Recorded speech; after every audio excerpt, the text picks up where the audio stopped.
नमस्कार साथियों, स्वागत है आप सभी का आपकी अपनी पाठशाला पर। मैं हूं अंकित अवस्थी। आप हैं मेरे साथ में। प्रधानमंत्री नरेंद्र मोदी की 2 दिवसीय जापान और चीन की यात्रा पर हुए कुछ अहम समझौतों पर बात करने के लिए, चर्चा करने के लिए कि जापान जब हमारे प्रधानमंत्री गए तो दोनों देशों के बीच क्या बातचीत हुई और जब हम लोग चीन पहुंचे तो क्या बातचीत हुई। असल मायने में हमने उसकी वजह से अमेरिका का प्रभाव तो डिस्कस कर लिया, लेकिन बातचीत क्या हुई इन दोनों देशों के साथ, यह चर्चा कहीं ना कहीं रह गई थी। तो मैंने सोचा कि आप लोगों के साथ तमाम हुए उन समझौतों की बात कर ली जाए जो विशेष रूप से हम समस्त भारतीयों को जानना जरूरी है।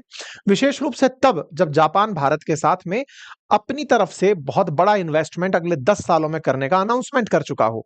विशेष रूप से जापान को तब जान लेना बहुत जरूरी है जब भारत में जापान के निवेश से लगभग 150 से अधिक एमओयू की बात हुई हो, 1 लाख करोड़ से ऊपर के इन्वेस्टमेंट की बात हुई हो, 67 बिलियन डॉलर के निवेश की बात हुई हो, भारत जापान के रिश्तों में नॉर्थ कोरिया का काउंटर करना हो या फिर अमेरिका का काउंटर करना हो, ये सारी बातें जापान के साथ हुई हों।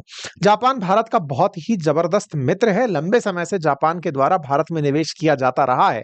ऐसे में जापान के साथ हुई फिलहाल जो वार्ता है वो किस तरह से भारत के लिए इन्वेस्टमेंट के पॉइंट ऑफ व्यू से, एफडीआई के इन्वेस्ट रूप से बहुत ज्यादा महत्वपूर्ण है, आज के सेशन में हम इस बात का जिक्र करने जा रहे हैं। तो चलिए शुरुआत करते हैं।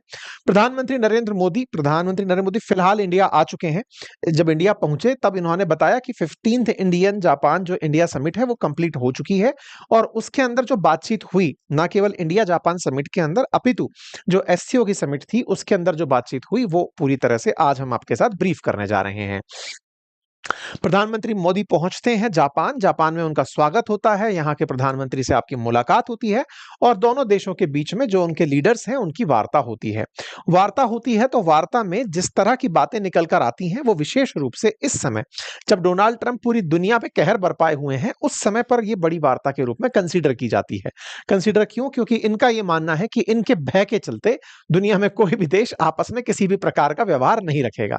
लेकिन भारत ने बकायदा जापान के साथ जिस तरह से देखिए, जापान और अमेरिका के बीच में इस तरह की पार्टनरशिप है कि जापान अमेरिका के बिना सांस लेने में भी डरता था।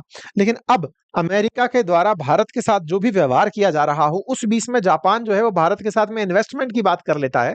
यह दर्शाता है कि दोनों देशों ने एक दूसरे पर काफी ज्यादा विश्वास किया हुआ है।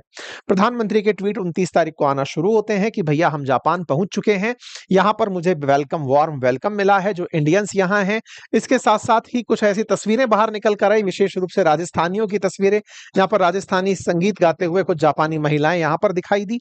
प्रधानमंत्री यहां के प्रमुख लोगों से मुलाकात करते हैं जिसमें से जो very good meeting mister Yoshihide Suga के साथ